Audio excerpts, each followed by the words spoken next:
Learn English through stories with shadowing and conversation. High in the Swiss Alps, the sun shines brightly during the short summers, but the winters are long and cold. In a small village at the foot of these great mountains lived an old man known simply as the grandfather. He was a solitary figure, having turned his back on the village society to live alone in a small wooden hut high up the mountainside.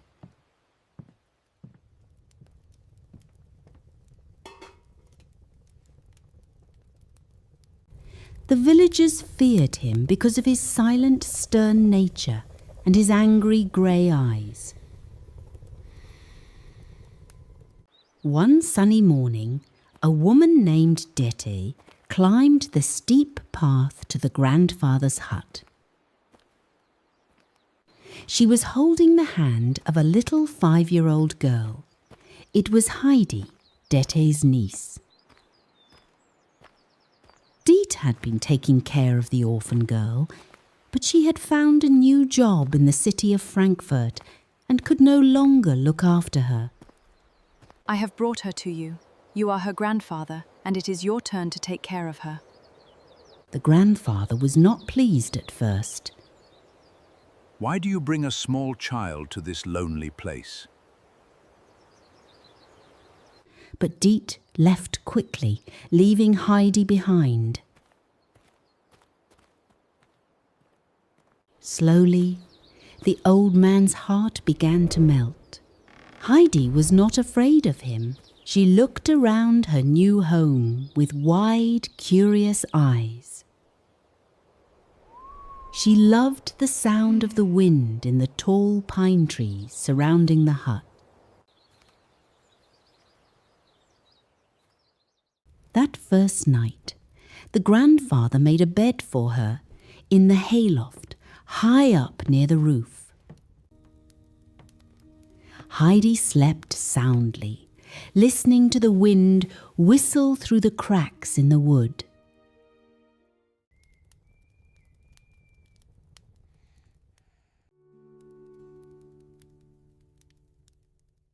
The next morning, Heidi met Peter, the young goatherd.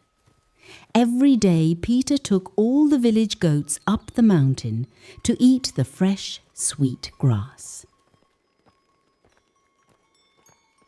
She spent her days running freely on the green hillsides, surrounded by wildflowers and bright blue skies. She drank the warm goat's milk given to her by her favourite goat, Little Swan. The grandfather carved a little stool for her, and she ate her meals outside, looking at the snowy peaks of the mountains. Heidi's cheerful laughter and loving nature completely changed her grandfather. He became gentle and kind, and the villagers were amazed to see how much he loved the little girl. However, after 3 happy years, Heidi's peaceful life was interrupted. Her Aunt Dete returned. Auntie, I'm so glad you're back. Dete saw that Heidi was growing up wild and uneducated in the mountains. Without asking the grandfather, Dete took Heidi away to Frankfurt to live in a rich, strict household. Heidi was very unhappy in the city. She was surrounded by stone walls and busy streets. She could not see the mountains or the trees.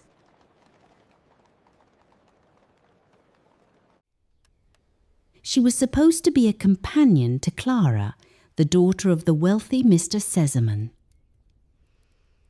Clara was a sweet girl, but she had been ill for a long time and could not walk, so she spent her days in a wheelchair.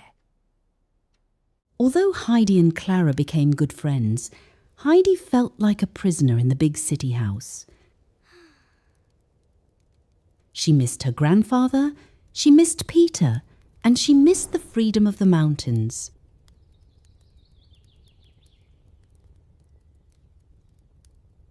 Every night she dreamed she was back in the hayloft, listening to the pine trees. The kind grandmother of Clara noticed Heidi's unhappiness. She understood that the girl was sick with homesickness. Mr. Sesemann also saw that keeping Heidi in Frankfurt was cruel. He made the decision to send her home immediately. Heidi travelled back to the Swiss Alps, her heart racing with joy as the train got closer to the mountains. When she finally saw the snowy peaks again, tears of happiness filled her eyes. She ran up the path to her grandfather's hut. When he saw her, the old man's face lit up with a smile bigger than any she had ever seen. He hugged her tightly, and for the first time in years, he cried tears of joy. Heidi was home. Later, Clara and her grandmother came to visit Heidi in the mountains. They stayed in the village below, but came up to the hut every day. The grandfather made them welcome, offering them fresh milk and cheese. One day, with Heidi's help and the encouragement of the grandfather, Clara tried to stand up on her own feet.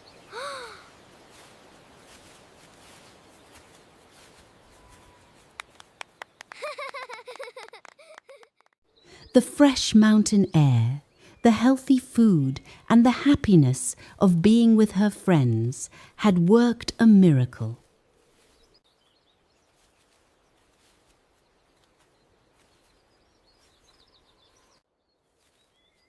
Clara returned home, but she promised to visit every summer.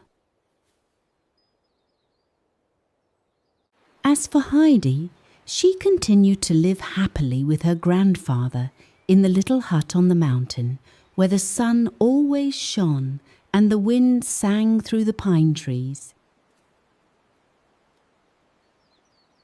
The villagers no longer feared the grandfather, and they all loved Heidi, the joyful child of the Alps.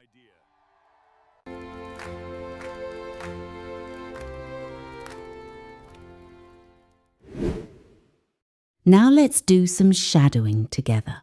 Listen carefully and repeat each sentence naturally with me.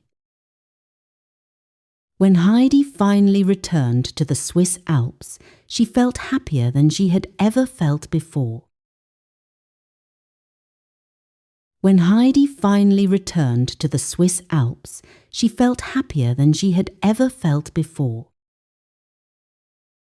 The old man welcomed Heidi with open arms, and their joyful reunion brought tears to both of their eyes.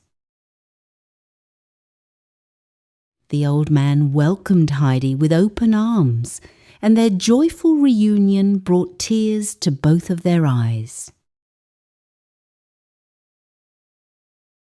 Clara was amazed by the beauty of the mountains and wished she could stay there forever with Heidi. Clara was amazed by the beauty of the mountains and wished she could stay there forever with Heidi. Every summer, Clara promised that she would return to the mountains to spend more wonderful days with Heidi. Every summer, Clara promised that she would return to the mountains to spend more wonderful days with Heidi.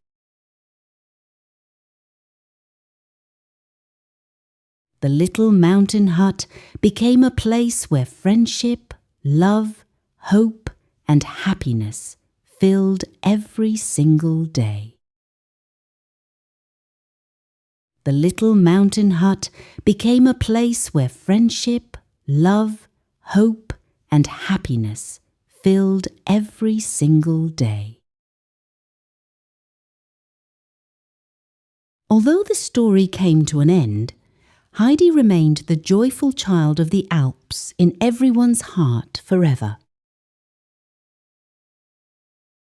Although the story came to an end, Heidi remained the joyful child of the Alps in everyone's heart forever. Before we say goodbye, Olivia and Harry are waiting in the studio for a cosy after-story conversation about today's story, British culture, and some lovely vocabulary. Welcome back to the studio, listeners, and a massive, massive thank you to our wonderful Margaret for that absolutely brilliant narration. Oh, it was lovely, wasn't it? I always forget how soothing Margaret's voice is. Honestly, I reckon I could listen to her read a telephone directory and I'd still be mesmerised. But reading Heidi, well, that was just magical. Welcome back, everyone. Grab yourself a cuppa, get comfortable, because today we are diving deep into the fresh air of the Swiss Alps. Spot on, Liv. It's funny, isn't it? Heidi is one of those stories that almost everyone knows, even if they haven't actually read the book. You just hear the name and you immediately picture rolling green hills, goats, and a grumpy old man making cheese. Exactly, the grandfather and his cheese. But it's so much more than that. I mean, thinking about the author, Johanna Spyri, she wrote this masterpiece way back in 1880. And the original subtitle of the book was actually For Children and Those Who Love Children. I just think that's incredibly sweet. It is, yeah. And what blows my mind is the sheer popularity of it. It's not just a classic, it's one of the best-selling books in history. We're talking over 50 million copies worldwide, translated into literally dozens of languages. Oh, totally. It actually put the Swiss Alps on the map for tourists. Even today, there's a whole region in Switzerland called Heidi Land. People travel from all over the globe, from Japan, from America, from the UK, just to see the landscapes that Johanna Spyri described. It's a bit mad when you think a fictional 5-year-old girl did more for Swiss tourism than any marketing campaign ever could. So true. Come to Switzerland. We've got mountains, cheese, and a girl who talks to goats. But joking aside, the story really highlights that stark contrast between the freedom of nature and the strict, almost suffocating life in the city during the Industrial Revolution. Poor Heidi, stuck in Frankfurt. Yeah, surrounded by stone walls. You can really feel her pain, which actually brings us beautifully to our language focus for today. We've picked out 6 fantastic words from Margaret's reading that are not only great for understanding the story, but they are super useful for your everyday English conversations. Harry, do you want to kick us off? I'd love to. Right, let's look at the first word. Hut. H-U-T. In the story, Margaret said the grandfather lived in a small wooden hut high up the mountainside. A hut is basically a small, very simple, single-story house or shelter. You usually find them in rural areas, forests or mountains. They aren't fancy, right? You wouldn't find a mansion and call it a hut. No, definitely not. If you've got a swimming pool, it's not a hut. In everyday life, you might hear people talk about a beach hut, which is a tiny wooden shed by the sea where you change your clothes, or a mountain hut for hikers. Exactly. Moving on to our second word, which describes the grandfather before Heidi melted his heart. Stern. S-T-E-R-N. The villagers feared him because of his silent, stern nature. Oh, stern is a brilliant word. It means very serious, strict, and uncompromising. If someone is stern, they don't smile much, and they expect you to obey the rules. We all had that one stern teacher at school, didn't we? The one who would just glare at you if you whispered to your mate. Mr. Harrison gave me a stern look, so I stopped talking immediately. Oh yeah, my math teacher was incredibly stern. terrifying man. Anyway, Heidi changed all that. They had 3 happy years, but then, as Margaret read, Heidi's peaceful life was interrupted. This is our 3rd word. Interrupted. To interrupt something means to stop it from continuing temporarily or to break the flow of something. In Heidi's case, her Aunt Detta came back and basically ruined the peace. We use this all the time in daily conversation. If I'm speaking and Olivia suddenly starts talking over me, she is interrupting me. Which I never do, obviously.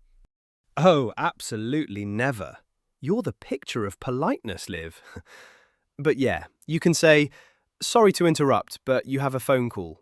Or, "The football match was interrupted by a massive thunderstorm." It's a very common verb. Right, let's go to word number 4. When Aunt Detta dragged Heidi to Frankfurt, Heidi felt like a prisoner in the big city house. Prisoner. Prisoner. Literally, a prisoner is someone kept in a prison as a punishment for a crime. But here, the author is using it metaphorically. Heidi hadn't committed a crime, but she was trapped. She couldn't leave. Exactly. We use this metaphorically quite a bit. You know, if you're stuck at work on a Friday evening doing overtime, you might text your friend and say, "I can't leave the office, I feel like a prisoner." You aren't actually in jail, but you feel trapped. Spot on. And because she felt trapped, she developed our 5th word. Homesickness. Clara's grandmother understood that the girl was sick with homesickness. This is such a powerful word.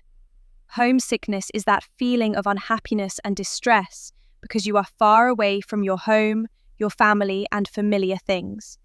It's a compound word, home plus sickness. I remember when I first went away to university, mate, I had terrible homesickness. The first 2 weeks, I just wanted my mum's cooking and my own bed. Oh, poor little Harry. But it's true, it's a very human feeling. She was suffering from homesickness during her first month living abroad. It happens to the best of us. It does. Thankfully, Heidi got to go home, and then Clara visited her. Which leads us to our final, and probably my favourite word of the day, encouragement. Margaret read that, with Heidi's help and the encouragement of the grandfather, Clara tried to stand up. Encouragement. It's a noun. It means words or actions that give someone confidence, hope, or support. When you encourage someone, you are giving them the courage to do something difficult. Yeah, like saying, "You can do it. Keep going. You're doing brilliantly." That is giving someone encouragement. It's so vital, isn't it? Think about learning a language, like our listeners are doing right now. It can be tough, and sometimes you make mistakes. But with the right encouragement from teachers or friends, you keep going. My parents always gave me a lot of encouragement when I was studying for my exams. Absolutely. And we want to give all our listeners massive encouragement today. You are doing fantastic. Just keep listening, keep practicing, and you'll get there. Well said, Harry. So, to quickly recap our 6 words, we had hut, a small simple shelter, stern, serious and strict, interrupted, stopped or paused, prisoner, someone who is trapped, homesickness, missing your home, and encouragement, support and giving confidence. Brilliant stuff. I think that's all we have time for today on this episode. Thank you again to Margaret for her wonderful reading of Heidi, and thank you to all of you for tuning in. We'll be back next week with another fantastic story and more vocabulary. Until then, maybe try getting out into nature, find a hill, and breathe in some fresh air. Just don't go stealing anyone's goats. Catch you later, everyone. Bye!